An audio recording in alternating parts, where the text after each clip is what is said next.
I just came to the realization that, like, if you're 40 years old, you're like you're never gonna find love. Like, oh my god. Welcome to Mindy. Today we're diving into a conversation sparked by a series of video clips making the rounds online. Clips of women opening up about the regret, reality, and reflection that can come after a divorce. We're not here to bash anyone or pick sides. We're here to look at why these stories resonate, what they reveal about relationships today, and what we can learn from the emotional weight behind their words.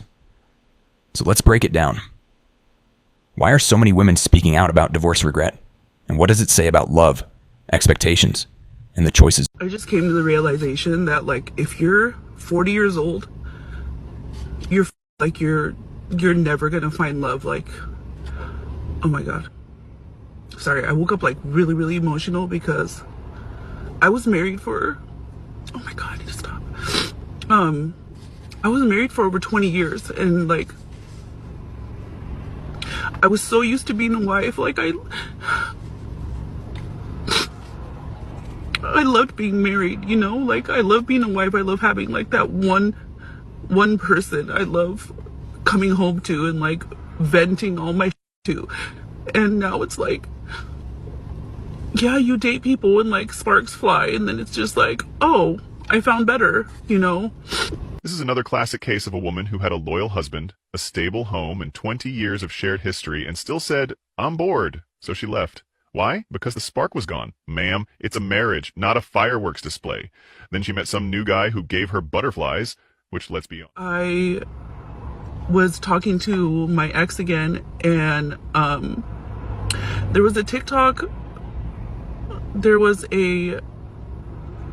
I had a fan on here, a TikTok follower that messaged me, and she said, hey, I started talking to this guy, and I noticed on his Instagram, like those highlight reels, you were in one of his highlight reels, like you guys made a TikTok together. And I was like, oh yeah, that's my boyfriend, because we were like trying to work things out. It was long distance, whatever. And she's like, oh, well, we're talking. He said he was single. And I'm like, I'm not even crying about that. I think I'm just more sad about the fact that, like, it's impossible. It's impossible to find someone that you will 100% trust. And part of it has to do with me too. Bruh, she's out here saying, if you're 40, you'll never find love. Like it's breaking news. 20 years of marriage. Solid dude. Stable life deleted because the spark dipped. Ma'am, marriage is not a Disneyland fireworks show. Then the new dude? Turns out he's out here TikTok flirting with everybody like it's a side hustle. Now she's shocked no one is trustworthy. Fellas, this is what happens when you trade stability for butterflies. Protect your peace, kings. Talk about women don't understand when they divorce and they 35 and up, anywhere outside their prime, from 18 to 29, 30, when they get to 30 something and up, it's a wrap. When people know you're a divorce, when guys know you're a divorcee or you a baby mama at that time, you're the easiest one to have sex with, and they just know there's no loyalty there, there's nothing there. So you was just a hit quick, you an easy hit and run. So nobody gonna be stupid enough that, especially that you want, is gonna be able to remarry you or take you serious again. So I met this guy on a dating app, and he told me he was interested in a long-term relationship, and we instantly clicked. He started coming, taking me on dates. I introduced him to my friends. Everybody really liked him. They said he was super nice, super great guy. I met some of his friends. But, like, there were some red flags. The love bombing. He came on really strong, but I just thought it's because we had a really good connection. Anyways, he slowly started to show me different signs of himself. Ghosting, not showing up to dates, and then coming up with these really elaborate excuses as to why. One of them, oh, I was in the hospital, my back really hurt. Another one, oh, sorry, my friend's mom had a heart attack. I had food poisoning. It's like, oh, okay, did the dog eat your homework? So I just started to back away from him. And the more I backed away from him, the more he pushed himself onto me. Like, he didn't want me to be with anybody else. He didn't want to let me go.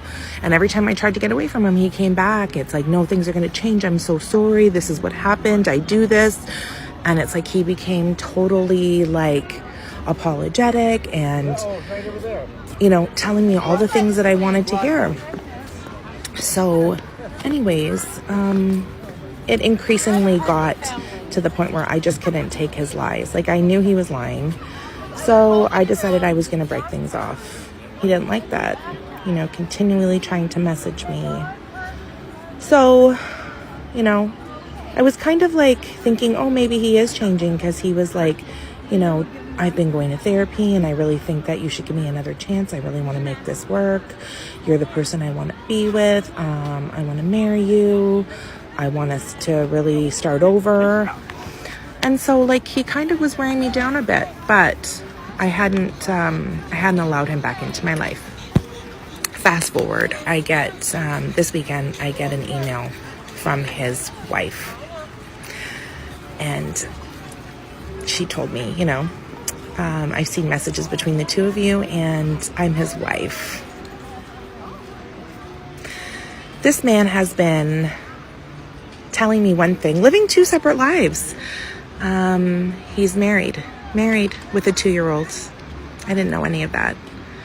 And she told me there's many others, and this is a game for him. You know, come to find out, he's a narcissist, and he is preying on women like me. This is dating in your 40s. This is what it's about. It has just been a really big... Man, she got love bombed, ghosted, hit with every excuse in the textbook. My back, heart attack, food poisoning. Dude's basically speed running lies. She tries to leave. He suddenly wants therapy, marriage, a whole reboot. Then bam, email from the wife with a 2-year-old. And she's like, this is dating in your 40s. Nah, this is dating a walking red flag. Protect your peace, boys.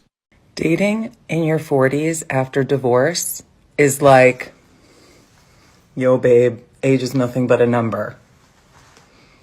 Yes, honey, that's what I said when I was 19, too. Really got me in my feels, and I am crying because, well, let me tell you what happened. Okay, today I had to take my car to the shop, and he offered to pick me up, and we go work out together.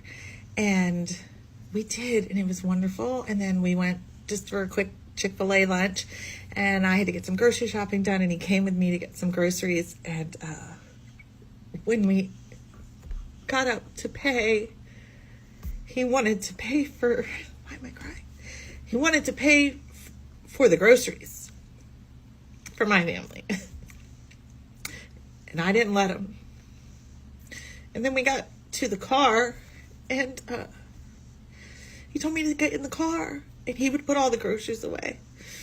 And I didn't let him. I needed to help, right?